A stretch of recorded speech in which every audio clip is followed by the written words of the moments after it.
नमस्कार, मैं हूं जावेद देशमुख। आप देख रहे हैं महाराष्ट्र की आवाज। आज हम अपने दर्शकों को सोलापुर के एक राजनीतिक विश्लेषक के तौर पे एक ऐसी बात बताने जा रहे हैं। एमआईएम के सुप्रीमो असदुद्दीन ओवैसी के पिछले पखवाड़े जो सोलापुर का दौरा हुआ, उस दौरे के दरमियान जिस तरह से उन्होंने एक रणनीति बनाई कि किसी तरह से आगामी सोलापुर महापालिका चुनाव में किस तरह से एमआईएम अपना जाल फैलाए और किस तरह से अपनी ताकत और किस तरह से अपना शक्ति परीक्षण करे, इस तरह से शहर के अध्यक्ष फारूक शाब्दी को एक हिदायत दी गई है। हैदराबाद की पूरी एमआईएम की टीम आगामी महापालिका चुनाव के लिए पूरी मुस्तैद कर दी गई है और सोलापुर शहर के मुस्लिम समुदाय के अलावा अन्य समाज के घटक लोगों को भी एमआईएम से जोड़ने का प्रयास किया जा रहा है। एमआईएम ने पूरी तरह से 113 सीटें पर अपनी कड़ी नजर रखी है कि कहां पर कितने सीटें हम प्राप्त कर सकते हैं और कितनी तादाद में महापालिका में ज़्यादा से ज़्यादा सीटें जीत कर आ सकती हैं। इसके लिए उन्होंने सोलापुर शहर का सर्वे करना भी आरंभ किया है। फारूक शाब्दी एक अपनी मास्टर प्लान के तहत कार्यकर्ताओं में एक उत्साह और एक ऊर्जा बनाने का प्रयास कर रही है।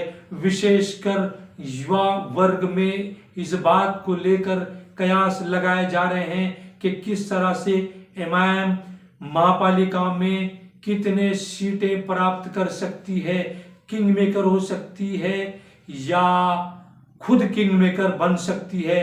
ऐसा फारूक शाब्दी का आत्मबल, बड़ा उत्साह असदुद्दीन ओवैसी ने बढ़ाया है। मगर राजनीतिक जमीनी हकीकत से इस बात के कयास लगाए जा रहे हैं कि पिछले महापालिका के चुनाव में इस बार की तुलना एमआईएम में ज्यादा उत्साह नजर आ रहा है। शहर मध्य के अंदर 38,000 मतों प्राप्त करने वाले फारूक शाब्दी का उत्साह इस तरह से बढ़ा है कि 38,000 यदि मध्य में है तो उत्तर में क्या स्थिति होगी, दक्षिण में क्या स्थिति होगी, किस तरह से दक्षिण में हम ताकत बना सकते हैं, किस तरह से उत्तर में हम अन्य धर्म, अन्य जाति, अन्य लोगों को किस तरह से एमआईएम को जोड़ सकते हैं। इस तरह का सर्वे फारूक शाब्दी ने लगाया हुआ है।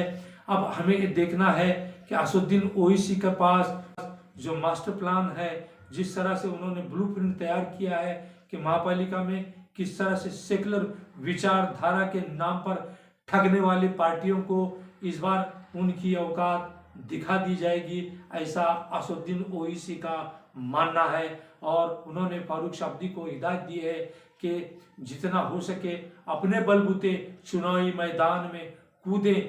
यदि हमारे विचारधारा को लेने वाले कुछ अन्य दल हमसे जुड़ते हैं तो हम उनसे समझौता भी करें, मगर ये मुमकिन नहीं है, ये पक्के तौर पर अथेंटिक नहीं है। लेकिन देखना है कि फारूक शाब्दी हर प्रभाग में यानी 38 प्रभाग में किस तरह से अपनी जोड़ तोड़ की राजनीति बनाएंगे, ये तो आने वाला समय बताएगा।